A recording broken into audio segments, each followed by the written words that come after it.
Cédric, elle a quoi de neuf cette Model 3? Alors ça, Alain, c'est la nouvelle Tesla Model 3 standard. C'est la nouvelle entrée de gamme de la petite Tesla, la Model 3. Alors ce qui est intéressant, c'est que cette plus petite batterie, en fait, elle est quand même plus grosse que l'ancienne plus petite, tout en étant moins chère. C'est intriguant, n'est-ce pas? Si tu veux, je t'emmène faire un tour.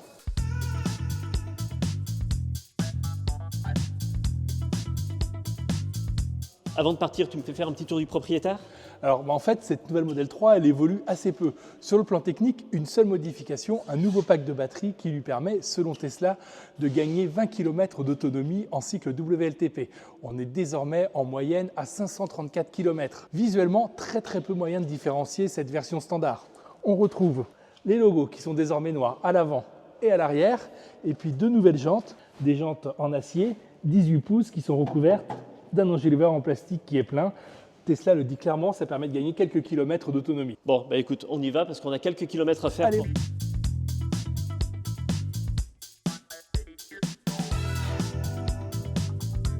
Cédric, on est en train de quitter Paris. Est-ce que tu peux me faire un petit état des lieux de la voiture, de sa situation au départ? Alors, premier point, comme tu peux le voir, Alain, il fait un temps pourri. Ouais. Il pleut, il fait froid, donc forcément, ça veut dire essuie-glace en marche, phare en marche, chauffage en marche. La voiture, visiblement, elle n'aime pas. Parce que là, on part de Paris, il y a 91% de la batterie qui est chargée. On a à peu près 200 km à faire et elle nous annonce 29% à l'arrivée. Par une petite règle de 3, on en déduit que sur autoroute, par mauvais temps, il faut plutôt tabler sur 300 km et non pas 400, 420 comme annonce Tesla. On va voir si elle nous réserve des bonnes surprises parce qu'on était à 29% tout à l'heure, on est à 30% maintenant, on a gagné 1%. Formidable cette voiture qui régénère de l'énergie Génial. pendant qu'on roule. Je pense que c'est nous, c'est notre surplus d'énergie.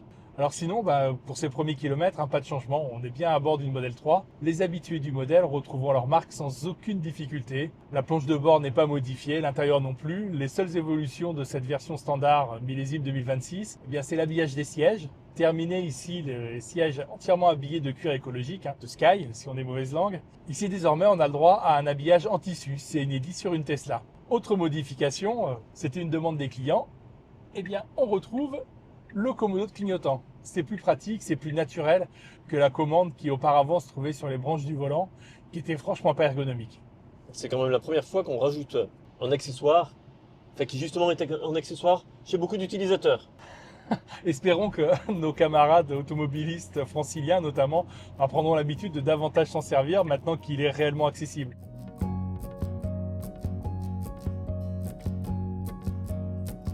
L'atout phare de cette Tesla Model 3, c'est son prix.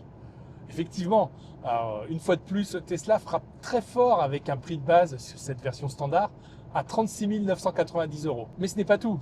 Jusqu'à la fin mars, Tesla accorde également une remise de 3 500 €. Et puis même si cette voiture fabriquée en Chine n'a pas le droit au gros bonus de plusieurs milliers d'euros, elle a quand même droit à une petite aide de quelques centaines d'euros. Alors juste une petite chose, si vous n'aimez pas le blanc, il faudra passer par l'option peinture. Alors, et quelque chose me dit qu'il y a quand même un petit surcoût si on veut changer. Sans surprise, effectivement, hormis la peinture blanche, il y a deux autres teintes disponibles. Un gris foncé métallisé que nous avons ici et puis un noir métallisé aussi. Et alors, autant la voiture est plutôt abordable, autant sur le prix de l'option peinture, Tesla se rattrape un petit peu puisqu'il ne réclame pas moins que 1 300 €. Et après fin mars, ces 3 500 €, on sait ce qu'ils deviennent ou pas? Alors pour l'instant, bien évidemment, et c'est le cas de tous les constructeurs, Tesla pas parler du futur. L'idée, c'est de convaincre un maximum de clients de commander la voiture avant la fin de cette promo. Écoute, moi, ce que je te propose, c'est de regarder les concurrentes. Au niveau des concurrentes de cette Model 3, on est principalement sur des modèles allemands, quelques asiatiques, mais les deux grosses concurrentes directes, ce sont bien évidemment l'i4 de BMW et la Volkswagen ID.7. Au niveau tarif, il n'y a pas match. Dans les deux cas, comptez largement plus de 50 000 € pour les versions de base qui sont beaucoup moins équipées que cette Model 3 standard. Parmi les autres concurrentes, on va trouver la bientôt défunte Hyundai Ioniq 6. Hyundai n'importera a priori pas la version restylée de sa berline, mais là encore, niveau tarif, comptez largement plus de 50 000 €. Alors la véritable question, bien évidemment, c'est de savoir, pour le même budget que cette Model 3, à savoir à peu près 37 000 €, qu'est-ce qu'on peut s'offrir? La réponse, elle est simple, il va falloir viser une taille en dessous. Au minimum, une berline compacte, c'est-à-dire un véhicule du style Volkswagen ID.3 ou Renault Mégane E-Tech. Mais là encore, pour un budget équivalent, on va se retrouver avec des voitures qui sont à la fois moins puissantes, avec moins d'autonomie et moins bien équipées. Pour environ 35 000 €, on est également sur le budget d'une petite électrique du style de la Renault 5 E-Tech dans la version haut de gamme, une finition iconique ou Roland-Garros, avec la grosse batterie de 54 kWh et le moteur de 150 chevaux. Quoi qu'il en soit, en rapport prix-prestation, la Model 3 elle écrase tout le monde.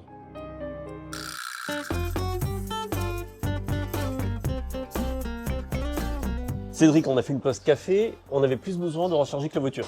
Oui, c'est clair, puisqu'on a encore plus de la moitié de la batterie après plus de 150 km d'autoroute, donc on est sur une très bonne moyenne, même si cette moyenne, elle a augmenté depuis qu'on est arrivé en Picardie, alors les Hauts-de-France, pardon. Visiblement, dans la région de Beauvais, au nord de Beauvais, il a neigé cette nuit, puisque le manteau blanc est présent un peu partout, et puis surtout la température a largement baissé.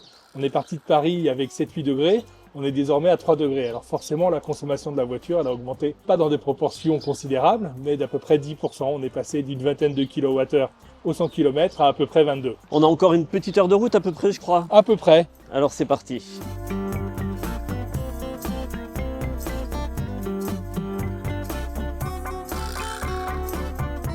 On vient de sortir de l'autoroute. On a fait depuis Paris 154 km. Il nous reste, on est parti à 91% d'autonomie, il nous reste 36% à l'heure actuelle et on devrait arriver à 25% dans 45 km. Alors tant qu'on n'a pas chargé la voiture, on ne sait pas exactement combien d'énergie on a dépensé. La particularité, c'est que Tesla ne donne jamais la capacité précise des batteries de ses véhicules. Donc on ne sait pas vraiment quelle quantité d'énergie on a brûlé jusqu'à maintenant. À vue de nez, en faisant quelques règles de 3, quelques calculs rapides, sur autoroute, notre consommation elle s'est établie aux alentours de 21 kWh au 100 km, ce qui est une très bonne moyenne. Si on parle de véhicules concurrents tels que l'I4 ou la Volkswagen ID.7, c'est à peu près 15% de moins. En tout cas, on est actuellement sur les routes départementales de France. Et bien profiter un peu de ce paysage un peu plat certes, mais bien campagnard et reposant.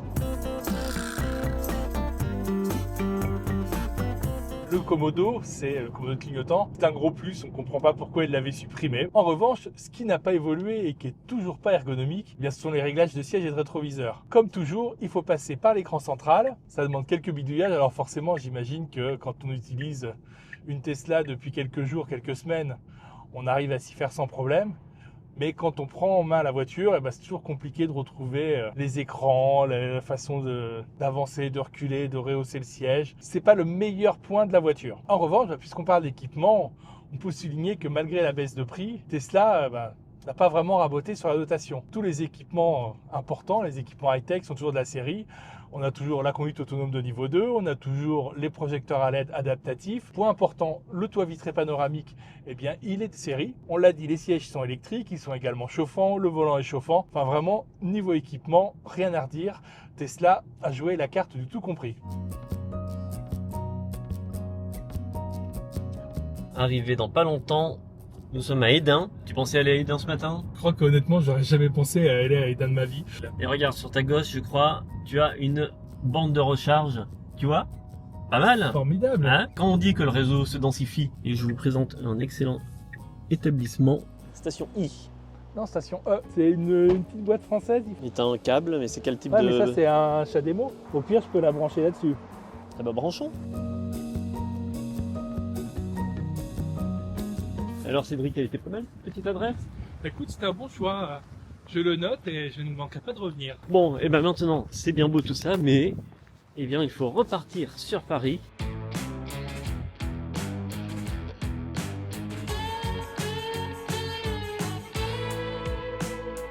Cédric, bienvenue dans le froid de la baie de Somme. Et pourquoi est-ce qu'on s'arrête encore?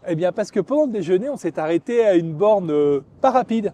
Du coup, on a un petit peu complété la charge, mais on a besoin d'un peu plus d'énergie pour arriver jusqu'à Paris. Du coup, on s'est arrêté, et c'est un des avantages des Tesla, dans une station de superchargeur. Alors, comme vous pouvez le voir ici, on a une bonne dizaine de bornes qui sont pour la plupart inoccupées, ce qui n'est pas le cas du petit concurrent Ionity juste en face. L'avantage de ces bornes, c'est qu'elles permettent à cette Model 3 de fonctionner en mode plug and charge.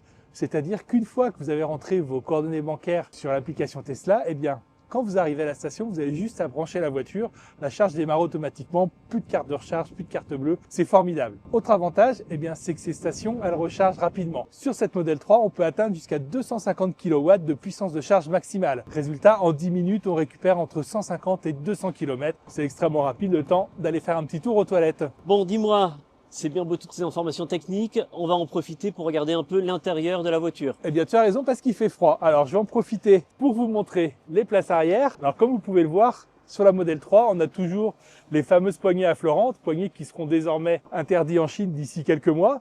On verra ce qu'il en sera pour les modèles livrés en Europe. Alors, pour la Model 3, pas de changement. Hop. Pour un adulte, se hisser aux places arrière n'est pas forcément très facile. L'encadrement de vitres supérieures est assez bas. On a tendance à se cogner. L'ouverture derrière le siège n'est pas très large non plus. Par contre, une fois qu'on est installé sur la banquette, on est bien installé. Franchement, pour voyager à 4 adultes, il n'y a aucun problème. Alors Cédric, il y a quelque chose qui disparaît par contre, c'est l'écran central pour les passagers. Absolument. Pour abaisser le prix de plus de 3 000 €, il a fallu faire quelques petites économies. Alors on l'a dit tout à l'heure, l'intérieur désormais est en tissu. C'est une petite économie. Et puis autre petite économie, l'écran central qui permettait notamment de régler la température arrière, a disparu. Et je vais te dire, moi à titre personnel, je trouve ça finalement plutôt pratique. On est d'accord, des fois, rien ne valent les bonnes vieilles recettes. Et bien maintenant, si tu me faisais voir si le coffre, lui, a changé ou pas, on y va? Alors ça, c'est une bonne nouvelle. Le volume de coffre, mais ça, c'est pas vraiment une surprise, il n'évolue pas. On a toujours presque 600 litres, accessible malheureusement par un simple volet, pas de haillons sur la Model 3, c'est réservé à la Model Y, mais le volume de chargement est largement suffisant pour une famille.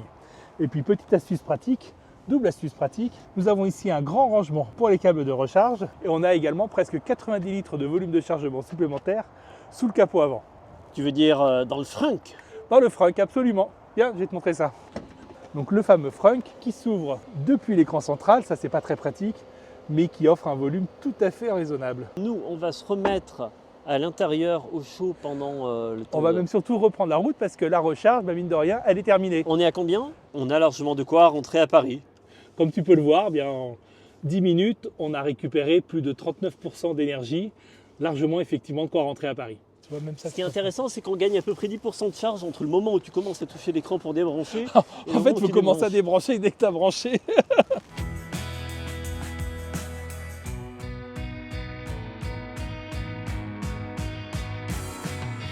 On a quitté l'autoroute, on est sur les petites routes et ça permet de donner ton avis. Histoire que notre essai soit complet, on a décidé de prendre le réseau secondaire. Alors pas de bol, il fait un temps digne du nord de la France, diront les mauvaises langues. C'est pas formidable pour la consommation, mais on est quand même sur un chiffre très honorable puisqu'à 80-90 km/h, suivant les zones où nous circulons. La consommation aussi entre 15 et 17 kWh au 100 km. Comme toujours chez Tesla, c'est un des meilleurs chiffres de la catégorie. Sinon, en termes de ressenti, cette Model 3, elle est égale à toutes les Model 3 que l'on connaît jusqu'à maintenant. C'est une voiture à la tenue de route rassurante. C'est pas la voiture la plus agile de sa catégorie. La direction, notamment, manque un petit peu de fermeté à mon goût, mais rien de bien méchant. Pour une familiale, finalement, il vaut mieux avoir un comportement neutre qu'un comportement incisif. En matière de confort, c'est plutôt correct aussi. Alors, comme toujours sur la Model 3, les suspensions sont un petit peu fermes. Tant que le bitume est lisse, notamment sur autoroute, c'était génial parce que ça permet d'avoir un roulis minimum. Ça permet aussi d'être bien calé dans son siège, de ne pas bouger. Par contre, quand le bitume est un petit peu moins parfait, forcément, la moindre déformation se ressent dans les vertèbres. C'est pas forcément agréable. Il paraît que les Tesla sont souvent critiqués sur un petit détail qui est l'essuie-glace automatique. Alors je confirme, l'essuie-glace automatique, elle est moins sensible que ce que l'on trouve habituellement sur les concurrentes, sur d'autres modèles du marché, toutes catégories confondues. Il est un peu moins sensible que la moyenne, mais il fonctionne. Bon, écoute, traçons la route vers Paris. Ce que je te propose, c'est quand même de refaire un petit tour de la gamme, justement sur le Model 3 actuel. Comment elle s'articule aujourd'hui? Cette Model 3 standard, c'est le nouveau modèle d'entrée de gamme, le premier prix de la gamme Model 3 qui compte toujours 4 versions. Donc au-delà de la standard, on retrouve les traditionnelles grande autonomie à transmission intégrale, qui sont avec une finition un petit peu améliorée que Tesla nomme désormais Premium. Et puis bien évidemment, au sommet de la gamme, on retrouve l'incontournable performance avec ses accélérations complètement délirantes. Et voilà, on est revenu à Paris dans les bouchons. Cédric, je te propose pour la conclusion de nous retrouver là où tout a commencé, dans cette petite taverne. Dans le parking du parc presse de Tesla ? Ouais, d'accord, ok. Bon Cédric, nous voici revenus à notre point de départ. Alors quel est ton bilan sur ce Model 3, cette Model 3? Eh ben écoute, après avoir passé une journée et parcouru plus de 500 km à son volant, le bilan il est très positif. Alors cette Model 3, c'est plus franchement une grande nouveauté. Esthétiquement, on commence à avoir quelques rides, même si le recyclage survenu il y a 2 ans lui a redonné un petit coup de jeune. Mais au final, cette voiture, elle reste toujours très compétitive dans sa catégorie. Et ça, c'est une vraie surprise à l'heure où les nouveautés s'enchaînent à un rythme effréné. Le plus intéressant, c'est le pack de batterie. Il apporte vraiment un plus en matière d'efficience. Il permet vraiment à cette Model 3 de reprendre un cran d'avance sur sa concurrence. Mais le vrai atout, l'avantage absolu de cette voiture, c'est son prix. À moins de 36 000 € aujourd'hui, on trouve déjà très difficilement une berline familiale thermique, mais une berline familiale électrique, à part la Model 3, c'est inédit.